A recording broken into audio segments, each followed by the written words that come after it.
शुरू अल्लाह का नाम लेकर जो बड़ा मेहरबान निहायत रहम वाला है। कयामत करीब आ पहुंची और चांद शक हो गया, और अगर काफिर कोई निशानी देखते हैं तो मुंह फेर लेते हैं और कहते हैं कि ये एक पहले से चला आता जादू है। और उन्होंने झुटलाया और अपनी ख्वाहिशों की पैरवी की, और हर काम का वक्त मुकर्रर है। और उनको ऐसे वाकयात की खबरें पहुंच चुकी हैं जिनमें इबरत है, और कामिल दानाई की किताब भी, लेकिन डरावे उनको कुछ फायदा नहीं देते, तो तुम भी उनकी कुछ परवाह न करो। जिस दिन बुलाने वाला उनको एक नागवार चीज की तरफ बुलाएगा, फौरन आंखें नीची किए हुए कब्रों से निकल पड़ेंगे, गोया बिखरी हुई टिड्डियां हों। उस बुलाने वाले की तरफ दौड़ते जाते होंगे। काफिर कहेंगे ये दिन बड़ा सख्त है। इनसे पहले नूह की कौम ने भी तकजीब की थी, तो उन्होंने हमारे बंदे को झुटलाया और कहा कि दीवाना है, और उन्हें डांटा भी गया। तो उन्होंने अपने परवरदिगार से दुआ की कि मैं इनके मुकाबले में कमजोर हूं, बस तू ही बदला ले ले। बस हमने जोर के मेह से आसमान के दहाने खोल दिए और जमीन में चश्मे जारी कर दिए, तो पानी एक काम के लिए जो मुकद्दर हो चुका था जमा हो गया। और हमने नूह को एक कश्ती पर जो तख्तों और मेखों से तैयार की गई थी सवार कर लिया। वो हमारी आंखों के सामने चलती थी। ये सब कुछ उस शख्स के इंतकाम के लिए किया गया जिसको काफिर मानते न थे। और हमने उस कश्ती को एक निशानी बना छोड़ा, तो कोई है कि सोचे समझे। सो देख लो कि मेरा अजाब और डराना कैसा हुआ। और हमने कुरान को समझने के लिए आसान कर दिया है, तो कोई है कि सोचे समझे। कौम आद ने भी तकजीब की थी, सो देख लो कि मेरा अजाब और डराना कैसा हुआ। हमने उन पर एक रहती नहुसत के दिन में जबरदस्त आंधी छोड़ दी। वो लोगों को इस तरह उखेड़ी डालती थी गोया उखड़ी हुई खजूरों के तने हैं। सो देख लो कि मेरा अजाब और डराना कैसा हुआ। और हमने कुरान को समझने के लिए आसान कर दिया है, तो कोई है कि सोचे समझे। कौम समूद ने भी खबरदार करने वालों को झुटलाया, तो कहा कि भला एक आदमी जो हम ही में से है, हम उसकी पैरवी करें। यूं हो तो हम गुमराही और दीवानगी में पड़ गए। क्या हम सब में से इसी पर वही नाजिल हुई है? नहीं, बल्कि ये झूठा बड़ाई मारने वाला है। इनको कल ही मालूम हो जाएगा कि कौन झूठा बड़ाई मारने वाला है।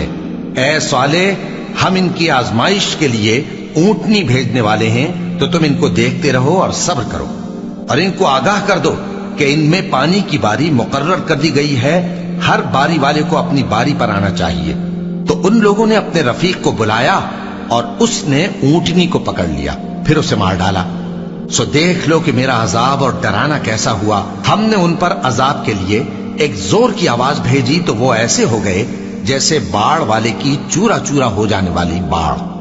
और हमने कुरान को समझने के लिए आसान कर दिया है, तो कोई है कि सोचे समझे। लूत की कौम ने भी डर सुनाने वालों को झुटलाया था, तो हमने उन पर कंकर भरी हवा चलाई, मगर लूत के घर वाले कि हमने उनको पिछली रात के वक्त बचा लिया अपने फजल से। शुक्र करने वाले को हम ऐसा ही बदला दिया करते हैं।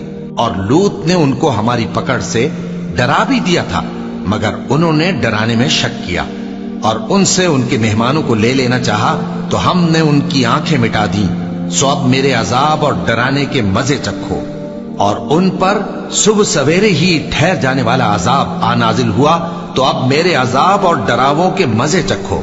और हमने कुरान को समझने के लिए आसान कर दिया है, तो कोई है कि सोचे समझे। और कौम फिरौन के पास भी डर सुनाने वाले आए थे।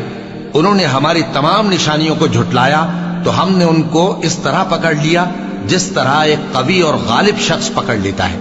ए अहले अरब, क्या तुम्हारे काफिर इन लोगों से बेहतर हैं, या तुम्हारे लिए पहली किताबों में अजाब से कोई छुटकारा लिख दिया गया है? क्या ये लोग कहते हैं कि हमारी जमात बड़ी मजबूत है, अनकरीब ये जमात शिकस्त खाएगी और ये लोग पीठ फेर फेर कर भाग जाएंगे। असल में इनके वादे का वक्त तो क़यामत है, और क़यामत बड़ी सख्त और बहुत तल्ख होगी। बेशक गुनहगार लोग गुमराही और दीवानगी में मुब्तला हैं। उस रोज मुंह के बल दोज़ख में घसीटे जाएंगे। कहा जाएगा, लो अब आग का मजा चखो। हमने हर चीज अंदाजा मुकर्रर के साथ पैदा की है, और हमारा हुक्म तो आग के झपकने की तरह एक बात होती है। और हम तुम्हारे हम मजहबों को हलाक कर चुके हैं, तो कोई है कि सोचे समझे। और जो कुछ उन्होंने किया ان کے اعمال ناموں میں درج ہے، یعنی ہر چھوٹا اور بڑا کام لکھ لیا گیا ہے۔ جو پرہیزگار ہیں وہ باغوں اور نہروں میں ہوں گے، یعنی سچی بیٹھک میں ہر طرح کی قدرت رکھنے والے بادشاہ کی بارگاہ میں۔